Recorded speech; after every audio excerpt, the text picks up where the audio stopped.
24 ફેબ્રુઆરીએ વિધાનસભામાં ઉજવાશે રાષ્ટ્રીય બાલિકા દિવસ।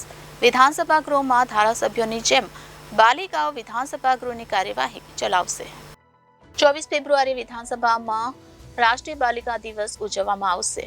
બાલિકા વિધાનસભા કાર્યક્રમમાં મુખ્યમંત્રી શ્રી ભૂપેન્દ્ર પટેલ પણ ઉપસ્થિત રહેવાના છે। રાજનીતિક ક્ષેત્રે મહિલાઓની ભાગીદારી વધે અને જાગૃતતા આવે તે માટે બાલિકા વિધાનસભા યોજવામાં આવશે તેવું અધ્યક્ષ શ્રી શંકરભાઈ ચૌધરીએ જણાવ્યું હતું। લોકશાહીની સંસદીય પ્રણાલી વિદ્યાર્થીઓ અને નાગરિકો સુધી પહોંચે તે હેતુથી બાલિકાઓ માટે વિધાનસભાનું વિશેષ આયોજન કરવામાં આવ્યું છે તેવું વધુમાં તેમણે જણાવ્યું હતું। જાન્યુઆરીના રોજ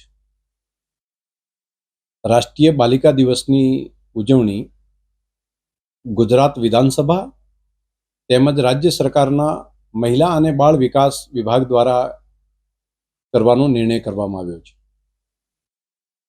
24મી તારીખના રોજ ગુજરાત વિધાનસભાના ગૃહની અંદર જે પ્રમાણે વિધાનસભાની કાર્યવાહી ચાલતી હોય છે તે પ્રમાણેની કાર્યવાહી બાલિકાઓ દ્વારા થાય અને તેનું સંપૂર્ણ સંચાલન પણ બાલિકાઓ પોતે કરે તેવું આયોજન મહિલા અને બાળ વિકાસ વિભાગના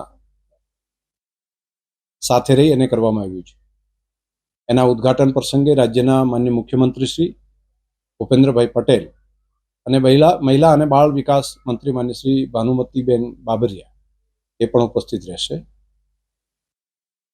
ભારત સરકારે પણ 33% મહિલા અનામત માટેની જોગવાઈ કરી છે અને આવનારા સમયની અંદર રાજનીતિની અંદર પણ મહિલાઓની ભાગીદારી એ સમયની માંગ પ્રમાણે આગળ વધી રહ્યું છે ત્યારે એ દિશાની અંદર અવેરનેસ આવે અને આજે જે દીકરીઓ અભ્યાસ કરી રહી છે એ અભ્યાસ કરીને આગળ આવે ત્યારે રાજનીતિના દ્વાર પણ ઘણા બધા ખુલેલા હશે અને ખાસ કરીને લોકશાહીની સંસદીય પ્રણાલી એ વિદ્યાર્થીઓ સુધી પહોંચે, દરેક નાગરિક સુધી પહોંચે તે પણ મુખ્ય ઉદ્દેશ આનો રહેલો છે।